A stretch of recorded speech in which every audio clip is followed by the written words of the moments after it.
Sir বাইদেউসকল, চৰকাৰী কৰ্মচাৰী আৰু পেঞ্চনাৰসকলৰ আপোনাৰ OPS ৰ ওপৰত ডাঙৰ সিদ্ধান্ত, য'ত আপোনাৰ চৰকাৰে সমাধানৰ চিন্তা কৰিব হয় ছাৰ বাইদেউসকল, যিটো আপোনাৰ OPS ৰ অধীনৰ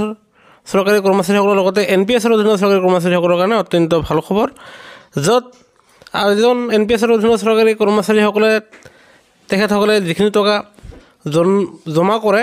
সেই টকাৰ পৰা 60% তেওঁলোকে ঘূৰাই পায় আৰু বাকী 40%ৰ পৰা আপোনাৰ পেঞ্চন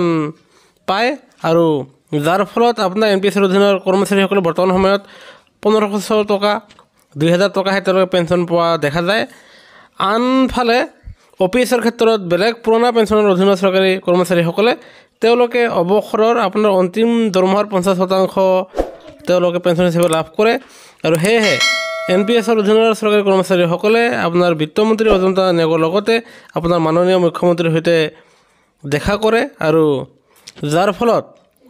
মুখ্যমন্ত্ৰীয়ে জনায় যে NPS ৰ অধীনৰ চৰকাৰী কৰ্মচাৰীসকলৰ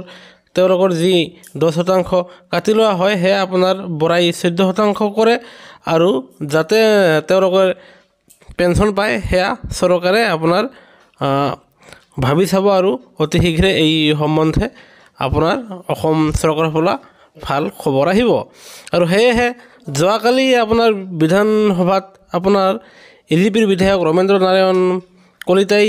প্ৰশ্ন সুধিছিল যে NPS ৰ অধীনৰ চৰকাৰী কৰ্মচাৰীসকলে তেওঁলোকে আপোনাৰ পুৰণা পেঞ্চন কেতিয়া পাব, আনহাতে তেওঁলোকে গ্ৰেচুইটিৰ সুবিধা নাপায় বুলি, আৰু যাৰ ফলত মন্ত্ৰী পীয়ুষ হাজৰিকাই জনাইছে যে আপোনাৰ NPS ৰ অধীনৰ চৰকাৰী কৰ্মচাৰীসকলে গ্ৰেচুইটি লাভ কৰে, আৰু তেওঁলোকে যি OPS পাব সেয়া আপোনাৰ চৰকাৰে গুণাগত কৰি আছে, আৰু তেওঁলোকে অচিৰেই OPS সম্বন্ধে তেওঁলোকে ভাল খবৰ লাভ কৰিব বুলি আজি পীয়ুষ হাজৰিকাদেৱে আপোনাৰ টুইট কৰি জনাইছে। সেয়েহে গুৰুত্বপূৰ্ণ ভিডিঅ'টো নিশ্চিত লাইক দিব, আনহাতে কৰ্মচাৰী আৰু পেঞ্চনাৰসকলৰ ওপৰত জড়িত প্ৰতিটো তথ্য পাবলৈ আপোনালোকে আমাৰ চেনেলটো ছাবস্ক্ৰাইব কৰিবলৈ নাপাহৰিব। ভিডিঅ'টো চাবৰ বাবে ধন্যবাদ।